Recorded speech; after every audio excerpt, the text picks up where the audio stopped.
Friends and welcome to my YouTube channel Rukaiya boutique. और आज मैं आपके लिए लेके आई हूँ इस डबल कलर फ्रिल फ्रॉक की कटिंग और स्टिचिंग। तो उसके लिए मैंने अपने ये 3 टाइप के फैब्रिक लिए हैं और वीडियो को अच्छे से समझने के लिए इसे एंड तक देखिए, बीच में स्किप ना करें। तो चलिए स्टार्ट करते हैं इसकी कटिंग। तो सबसे पहले मैंने अपना ये पर्पल वाला फैब्रिक लिया है, जिसको इस तरह से डबल फोल्ड करके रखा है। इसमें मैं अपना टॉप पार्ट निकालूंगी। तो मैंने ये जितना मेरा साइज़ आएगा उसके अकॉर्डिंग ही मैंने अपना कपड़ा लिया है। और ये मैं छोटा साइज़ बना रही हूँ नॉर्मल साइज़ से, तो इसका मेज़रमेंट थोड़ा कम आएगा। तो चलिए स्टार्ट करते हैं इसकी मार्किंग। तो सबसे पहले मैं इसकी लेंथ का निशान लगाऊंगी। लेंथ का निशान मैं यहाँ पे 12.5 इंच पर लगा रही हूँ। उसके बाद इसके तीरे का निशान लगाना है, ये मैं 6 इंच पर लगा रही हूँ। और इसके बाद मुझे यहाँ पे आर्म होल का निशान लगाना है, तो ये भी मैं यहाँ पे 6 इंच पर लगा लूँगी। अब इस तरह से इसको बॉक्स की शेप में यहाँ पे बना लूँगी मैं इस तरह से। और इसमें अब यहाँ से मुझे आर्म होल में इस तरह से इसे गोलाई में देना है। इस तरह से जो फ्रंट साइड के मेरे पीस होंगे आर्म होल के, वो थोड़े से गहरे कट होंगे, अंदर को एक्स्ट्रा कपड़ा कट होगा और बाहर की साइड कुछ इस तरह से आएंगे। उसके बाद अब इसकी फ़िटिंग का निशान लगाना है। तो फिटिंग का निशान मैं यहाँ पे 7 इंच पर लगा रही हूँ ऊपर बस्ट से, और नीचे कमर से मैं यहाँ पे 6 इंच पर निशान लगा रही हूँ। 6.5 इंच पर लगाऊंगी यहाँ पर। इस तरह से इसे यहाँ से जॉइंट कर लूँगी। और ये मेरा सिलाई वाला मार्किंग है और यहाँ से मैं इसे कट कर लूँगी। तो इस तरह से मैं इसे कट कर लूँगी। ये मेरा टॉप पार्ट निकल गया है कपड़े में से। अब मैंने पर्पल फैब्रिक का इस तरह से कुछ कपड़ा काटा है जो 9 इंच चौड़ाई में है। और इसकी जो लेंथ है ये यहाँ से मेरे पास 38 इंच है, ये देखिए। और ये मेरी 2 पट्टियाँ हैं, डबल हैं ये। अब इसी तरह से सेम मैंने अपने येलो फैब्रिक की भी पट्टियाँ कट कर ली हैं, ये देखिए दोनों डबल फोल्ड हैं। इसी तरह से मेरी पर्पल वाली भी दोनों डबल फोल्ड थी। अब इसकी मार्किंग बताती हूँ। ये भी लेंथ में ये 28 इंच है और यहाँ से चौड़ाई में ये 10 इंच तक है। और इस वाली जो सबसे बड़ी वाली पट्टी है मेरी, इसकी जो लेंथ है, जो मेरी फ्रिल बनेगी, इसकी लेंथ यहाँ पे मैंने 48 इंच ली है। और इसकी यहाँ से ब्रेड्थ जो है ये यहाँ पे 11 इंच तक है। तो इस तरह से मेरा ये फ्रॉक बनेगा। तो जो मैंने पर्पल वाली पट्टी काटी थी अपनी, वो इन दोनों पट्टियों के फ्रिल के यहाँ पे बीच में आएगा इस तरह से। और इन तीनों की लेंथ में जो गैप है वो सिर्फ 10-10 इंच का है। तो ये देखिए मेरा फ्रॉक की इस तरह से आएगा। ऊपर टॉप पार्ट है, फिर येलो फ्रिल आएगी, फिर पर्पल फ्रिल आएगी और लास्ट में ये सबसे बड़ी वाली येलो फ्रिल आएगी। तो इस तरह से मैं अपने स्टिच करूँगी। तो सबसे पहले इसका नेक स्टिच कर लेते हैं। तो मैंने ये कुछ इस तरह से बोर्ड शेप में अपना नेक काटा है, कटिंग किया है बुकरम पे। तो इसकी जो ब्रेड्थ है यहाँ से ये 7 इंच है और यहाँ से लेंथ वाइज ये 3.5 इंच है। तो इसको पहले मैं स्टिच करूँगी अपने टॉप पार्ट में। तो ये देखिए मैंने कुछ एक्स्ट्रा कपड़ा लिया है अपना, इस नेक को मैं यहाँ पे रख कर इसे पेस्ट कर लूँगी, स्टिच कर लूँगी। और एक्स्ट्रा कपड़ा मैं काट लूँगी इसकी शेप में जो था। अब ये जो थोड़ा सा बचा के मैंने कपड़ा काटा था, इसको अंदर की तरफ फोल्ड करते हुए मैं इस पर भी एक सिलाई लगा लूँगी। इस तरह से पूरे नेक पर अपने मैं सिलाई लगाकर इसे बुकरम को पूरा फोल्ड कर लूँगी कपड़े के अंदर। देखिए कुछ इस तरह से हो गया है ये रेडी। अब मैं इसे अपने टॉप पार्ट के जो फ्रंट साइड वाला है उसके बिल्कुल सेंटर में रखूँगी। अपने इस नेक को बिल्कुल सेंटर में रख के अब मुझे इसकी शेप में यहाँ पे एक सिलाई लगा लेनी है। सिलाई लगाने के बाद अब इसके अंदर का जो एक्स्ट्रा कपड़ा है ये मैं 1/4 इंच छोड़कर यहाँ पर इसे कट कर लूँगी। सिर्फ 1/4 इंच छोड़ के कट करना है यहाँ पे। अब इस तरह से इसे कट करने के बाद अंदर की साइड मुझे इस तरह से कट्स लगा लेनी है।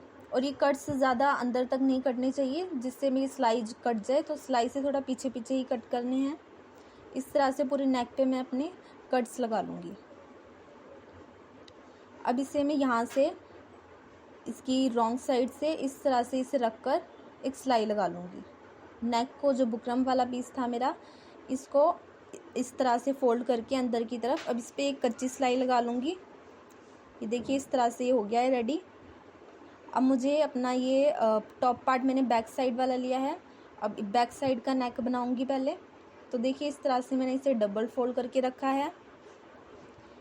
और इसकी जो ब्रेड्थ है ये मैं यहाँ से 3.5 इंच पर लगा रही हूँ, क्योंकि ये मेरा बोट नेक है इस वजह से, और इसकी लेंथ मैंने यहाँ पे 3 इंच पर लगाई है। अब इसको इस तरह से बोट शेप में देते हुए मार्किंग कर लूँगी। अब मैं इसे यहाँ पे कट कर लेती हूँ। देखिए इस तरह से कट हो गया है मेरा बैक साइड वाला नेक भी। इसकी इस तरह से ये बोट शेप में आ चुका है।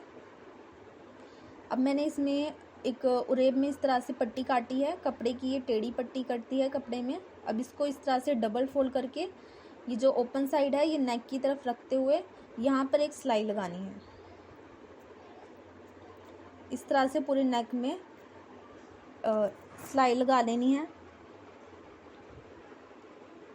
पट्टी को ज़्यादा खींचना नहीं है, नॉर्मल हाथ से लगाना है। ज़्यादा खींचने से ये इसकी शेप ठीक नहीं आती, इस वजह से हल्के हाथ से इस तरह से पूरा स्टिच कर लेना है। अब इसमें भी मैं अंदर की साइड इसी तरह से कट्स लगा लूँगी। इसी तरह से पूरे नेक पे कट्स लगाने हैं।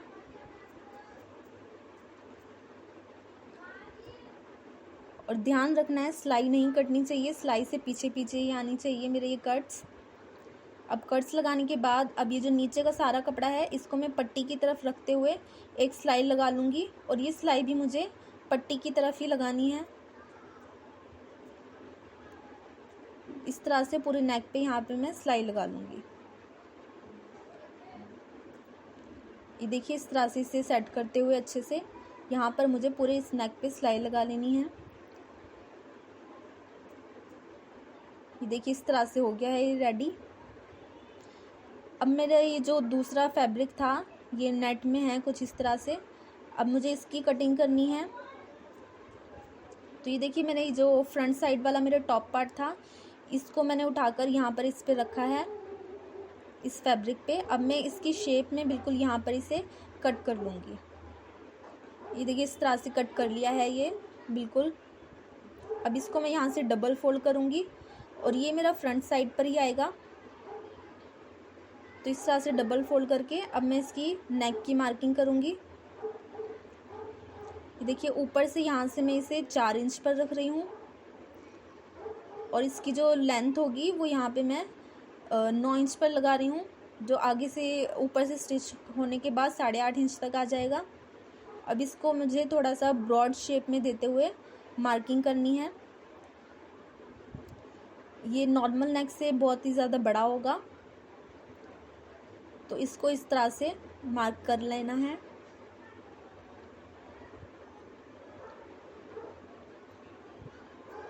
ये देखिए अब मैं इसको यहाँ पे कट कर लूँगी। देखिए इस तरह से मेरा शेप में कट हो चुका है। अब इसको भी सेम मैंने इसी तरह से उरेब पट्टी को काटा है इसके लिए, और इसको मैं डबल फोल्ड करके अब इसको भी सेम इसी तरह से पूरे नेक पे यहाँ पर मैं रख कर पूरे इस नेक पर स्टिच कर लूँगी। जैसे मैंने बैक साइड वाला नेक बनाया है सेम उसी तरह से। ये देखिए इस तरह से पट्टी स्टिच कर ली है मैंने, और यहाँ पे मैंने अंदर की साइड कट्स भी लगा ली हैं। अब मैं इसको इसी तरह से अंदर की तरफ फोल्ड कर लूँगी, और यहाँ पर मैं कच्ची सिलाई नहीं लगाऊंगी, यहाँ पे मैं पक्की सिलाई ही लगा लूँगी। बैक साइड वाली नेक पे कच्ची सिलाई लगाई थी, उस पर बाद में तुरपाई करनी है इसलिए इस पे नहीं लगाऊंगी। अभी देखिए मेरा टॉप पार्ट है ये। अब मैं इसको इसके ऊपर रख कर यहाँ पर फ्रंट साइड वाले को अपने इस नेट वाले कपड़े को यहाँ पे रखते हुए ऊपर की तरफ तीरे में इसे जॉइंट कर लूँगी, सिलाई लगा लूँगी।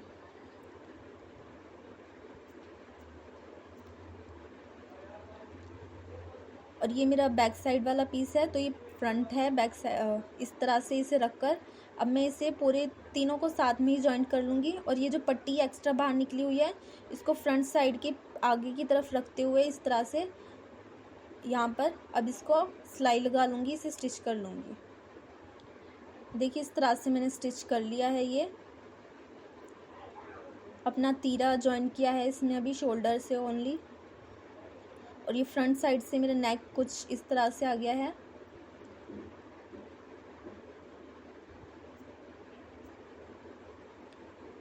ये देखिए अब मुझे इसमें ये अपनी फ्रिल जॉइन करनी है, येलो वाली जो मेरी सबसे छोटी वाली है। तो इसमें मैं पहले इस तरह से चुन डालते हुए पूरी फ्रिल में इस तरह से चुन डाल के इसे अटैच करूँगी। इसमें पूरी फ्रिल डाल लेनी है।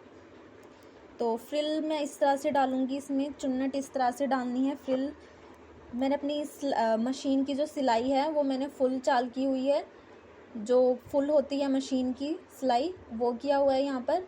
और इस तरह से मैं इस पर सिलाई लगा रही हूँ। तो इस तरह से ये बैक साइड पे जो है इस तरह से मेरी चुन अपने आप बनती रहती हैं कपड़े पे। और इसमें हम अगर ये छोटी बड़ी हो तो इसमें हम धागा खींचकर इसे और अपने साइज़ के अकॉर्डिंग कर सकते हैं। जितना बड़ा करना है या जितना छोटा करना है साइज़ के अकॉर्डिंग हो जाएगा। ये देखिए इस तरह से पूरे फ्रिल पे इस तरह से लगा ली है सिलाई। देखिए यहाँ से एक धागा पकड़ के इसे खींचने पर इस तरह से ये चुन्नट बनती रहती हैं। आप इसे जितना छोटा चाहें उतना छोटा कर सकते हैं, या जितना बड़ा करना हो अपने साइज़ के अकॉर्डिंग उतना बड़ा कर सकते हैं। देखिए पूरा इस तरह से हो जाता है और एक ही धागा खींचना है सिर्फ। अब पहले मुझे क्या करना है, जो मेरी टॉप पार्ट का ये पीस है यहाँ को मैं इसे बीच में से इसे कट कर लूँगी। पहले फ्रिल जॉइंट करने से पहले ये कट करना है। ये ओनली मैं सिर्फ ये ऊपर वाला पीस कट कर रही हूँ जो मेरा नेट वाला था। अब इसको मैं यहाँ पे अंदर की तरफ डबल फोल्ड करते हुए एक सिलाई लगा लूँगी। दोनों साइड से इसी तरह से डबल फोल्ड करके यहाँ पे इसे स्टिच कर लेना है। ये देखिए इस तरह से ये। अब मैं इसे पहले एक सिलाई लगाकर इसे फिक्स कर लूँगी ताकि ये ज़्यादा इधर उधर ना हो। और उसके बाद इसमें मैं फ्रिल जॉइंट कर लूँगी। ये येलो वाली जॉइंट कर ली है जो मेरी फर्स्ट वाली थी। इसी तरह से मैंने बैक साइड भी जॉइंट कर ली है और फ्रंट साइड भी। अभी जो मेरी बीच वाली फ्रिल है पर्पल कलर वाली, अब मैं इसको भी सेम इसी तरह से इसी प्रोसेस से मशीन की सिलाई बड़ी करते हुए इसमें भी चुन डाल लूँगी और इसे येलो के नीचे स्टिच कर लूँगी। और जो मेरी लास्ट वाली फ्रिल है ये, इसको भी मैं सेम इसी प्रोसेस से चुन डालते हुए इसे भी पर्पल के साथ स्टिच कर लूँगी। तो ये इस तरह से मेरा पूरा फ्रॉक स्टिच हो जाएगा। फ्रिल जो है इसमें स्टिच हो जाएंगी। ये देखिए इस तरह से मैंने ये रेडी कर लिया है अपना पूरा। इस तरह से मेरी फ्रिल आ चुकी हैं, ये तीनों जॉइंट हो गई हैं। अब मुझे क्या करना है, यहाँ से मैं इसकी फ़िटिंग लगाऊंगी अपनी फ़्रॉक की और पूरा नीचे तक इसे स्टिच कर लूँगी। पूरी फ्रिल अपनी स्टिच कर लूँगी ये, और नीचे की साइड से इसमें मैं डबल फोल्ड कर लूँगी इसे। अब डबल फोल्ड करने की जगह इसमें पिको भी कर सकते हैं। अब मुझे इसकी स्लीव निकालनी है, तो उसके लिए मैंने अपना ये वाला फैब्रिक लिया है। अब इसको मैं स्लीव की शेप में काटने के लिए इसको मैंने कपड़े को 4 फोल्ड करके रखा है। ये देखिए इस तरह से ये 4 फोल्ड है। अब मैं स्लीव की मार्किंग कर लेती हूँ। तो पहले आर्म होल का निशान लगाना है, ये मैं 8 इंच पर लगा रही हूँ। यहाँ से ये देखिए इस तरह से आर्म होल की शेप बनाते हुए कर्व शेप में इस तरह से इसे निशान लगा लेना है।